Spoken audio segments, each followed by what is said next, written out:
Well, good morning, everyone. My name is Mighty Stream. I'm going to do your July the 20th just for today in a meditation. How are you feeling this morning? I am excited. I am excited. I don't even know why. It's I'm behind schedule. I have somewhere to be in less than an hour. It's a morning meeting that I love to make at 7 a.m. So I have less than an hour to get there. And yeah, so I'm wondering how the morning is going to go, but I am energetic this morning and I'm so happy to be with you. So happy to be with you. So happy the emails that I'm getting, people telling me their clean dates and stuff like that. And the people that have said invite me. I have a running list of those individuals. Hopefully, I haven't missed anything. Uh, until that date comes, you can continue to put invite me in your replies down below so that I don't remember and I can always double check my list. We're going to have us a meeting. We're going to have us a real live in a meeting together. I think that is what I want to do. And I'm going to have some speakers. And if you are interested in being one of the speakers, I want for you, I realize that some of you will probably be on your way to bed or close to it when we do it. But if you are interested in being one of the speakers, I want you to write invite/speaker down below so I can make sure that we connect. Okay. All right. Let's get into it. Ooh. Oh my goodness. Let me have a sip of coffee. Step one. Okay. They just randomly put step one on July 20th. Okay. Let your girl get a drink of coffee and then we're going to do the just for the day. I promise you. Yeah, that's a bit unfair. Oh, I need to get in the habit of looking at the next day. Like I need to look at July 21st today so that I'm a little bit more ready. Okay, step one. I'm teasing you guys. I like the spontaneity of just looking at the just for the day right before we get started. Or while we're started, I should say. Okay, step one. Such an addict. Man, we admitted that we were powerless over our addiction, that our lives had become unmanageable. Step one. The first step begins with we, and there's a reason for that. There's great strength in making a verbal admission of our powerlessness. And when we go to meetings and make this admission, we gain more than personal strength. We become members, part of a collective we that allows us together to recover from addiction, from our addiction. With membership in NA comes a wealth of experience. Let me repeat that. With membership in NA comes a wealth of experience, the experience of other addicts who have found a way to recover from their disease. No longer must we try to solve the puzzle of our addiction on our own. When we honestly admit our powerlessness over our addiction, we can begin to search for a better way to live. We won't be searching alone. We're in good company. Just for today, I will start the day with an admission of my powerlessness over addiction. I will remind myself that the first step starts with we and know that I never have to be alone with my disease again. What a beautiful meditation. Wow. Didn't expect that one, guys. That was beautiful. Let's take a moment of silence, followed by the we version of the Serenity Prayer. Moment of silence now, please.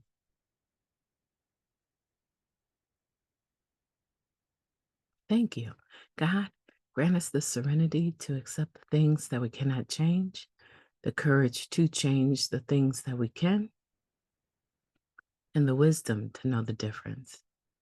That was a beautiful meditation. So, admittedly, I am shocked, not because it was just so beautiful, but suddenly my voice changed and I can't sip it away. I'm not really sure what's going on. It feels like I'm in an air tunnel and my voice is super, super, super, super low. Like I went to a base level that I don't even recognize as my own voice. Um, I'm just wondering if it's my hearing, right? For some reason, I feel like my left ear has just gone kaput. But I do have surgery coming up, so you guys can keep that in mind in September. September 20th, I will have a surgery. And you know where I will be September 20th before surgery? Right here with you guys.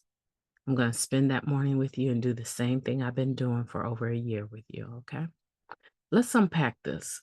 Especially, I want to unpack this for individuals that are struggling with admitting their powerlessness over their addiction. So that's the individual that may be coming and going, right? Relapsing, the individual that is in treatment, or the person that is thinking about some behaviors that they want to engage in that will make them feel worthless, will make them feel, in a negative way about themselves. And they know that, but they're thinking about doing that behavior just one more time, just one more time. Now, let me do that one more time. Let me gamble all my money away one more time, just this one time. The weekend is coming. That person out there that is struggling with the powerlessness over their addiction and admitting that their lives had become unmanageable or is unmanageable. Okay. So here's the thing. Our mother program, AA, that's the mothership, right? It has a very interesting history. If you don't know our history, I want you to get a book called Miracles Happen. You can find it on, hopefully you can find it on in a website. I like to point you there first, but if not, you can get it. You can probably get it for cheap anywhere. You can probably get a used version of it on Amazon or anywhere else for that matter. It's called Miracles Happen. It's the history. I was looking for it so I could just grab it and tell you. But it's the history of Narcotics Anonymous. However, the mothership has a history too, and it's quite interesting. And that's something you can just Google. Okay. I hate to say just Google. It's like, and Google is not a person. You can research it on the internet anywhere. Okay. So I wanted to tell you that many people have thoughts about AA and what it is or what it is not. But let me tell you that first step, let me research it. Unless I'm mistaken, that first step of AA starts the same way as ours does, with the word we. And so whenever I'm in one of their meetings, I have to remember that it is about not being alone. It is we. And that although I'll look at the differences, I need to focus on the similarities. And in order to focus literally, listen to me, please listen. In order to focus literally on the we, I have to look outside of myself. I don't know if you get what I'm putting down, but that is huge. That is a huge nugget. In order to focus on the we, right, you need to look outside of yourself. There's no way you can embrace the we of the fellowship focusing on yourself. So whatever that is driving you into isolation, driving you into alienation, driving you into that, I feel so alone. That is self-centeredness, which is at the core of our disease.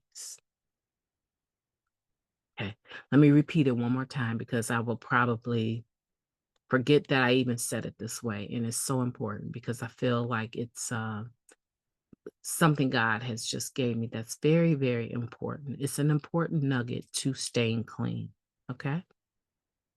In order to focus on the we, the first step begins with we, and there's a reason for that. There's great strength in making a verbal admission of our powerlessness in order to focus on the we, right? Individualize that. Say this to yourself. If I want to focus on the we instead of just me, say it. If I want to focus on the we instead of just me, I have to look outside of myself.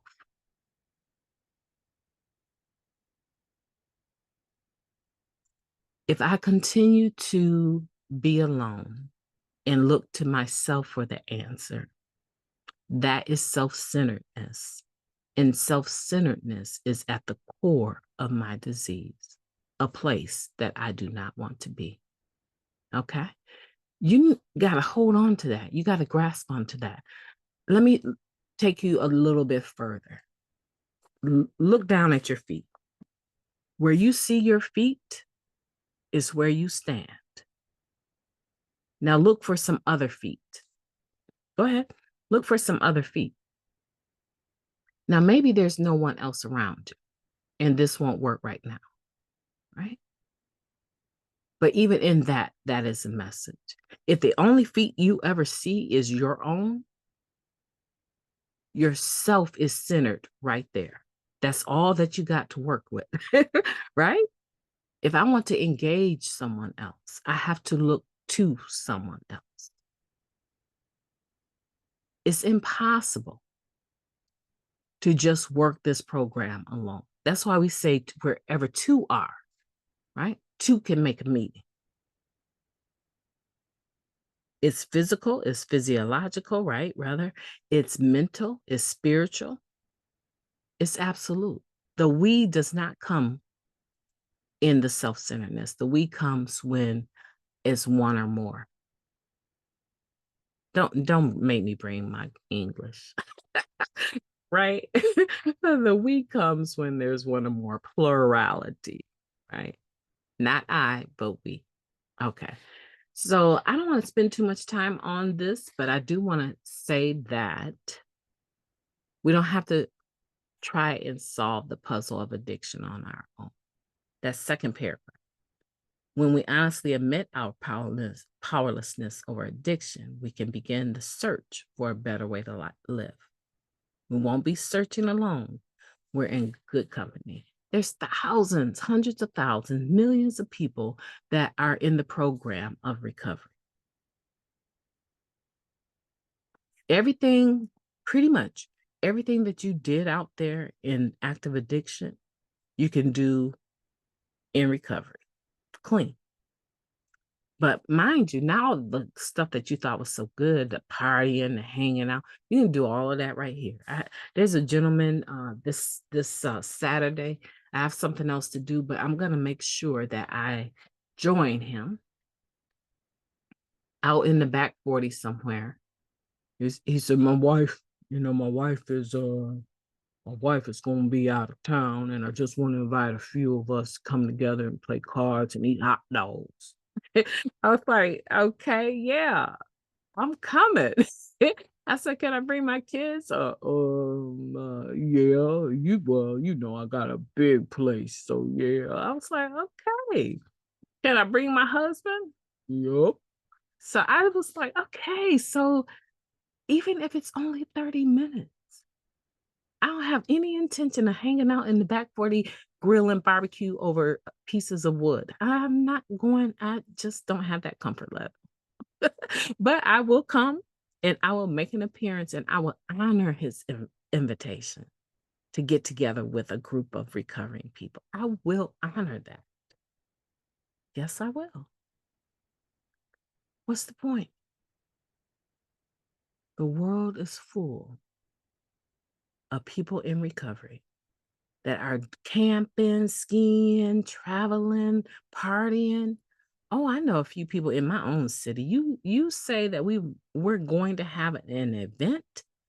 They get their planning committee together, and you would think, oh my goodness, when you get to the dance and the speakers have spoken and the lights start to spin with the music and stuff, and you're like, oh yes, this is the disco.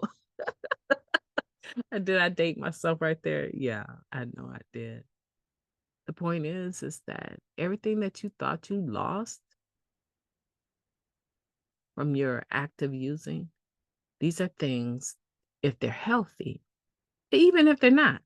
Let me refresh this, right? Because there's people that come into the program and they hold on to all the nasty ickiness that they did out there. They love the fellowship and that behavior. They have not changed a lick. Only thing that has changed for them is they don't get high. So we have those. So if you want to be one of those, you're welcome to it. But if you want to be one of the winners that is actually working the program and bring life to your new life, all of that stuff that you did that you felt was so wonderful, if it really was, it's possible to do in recovery. Like I told everyone, you need to get in where you fit in. So just for today, I will start the day with an admission of my powerlessness over addiction. I will remind myself that the first step starts with we, and know that I never have to be alone with my disease. Again, I will wish that for you. My name is Mighty Stream. I've enjoyed talking to you. Today was a fun morning. Have a beautiful day on purpose.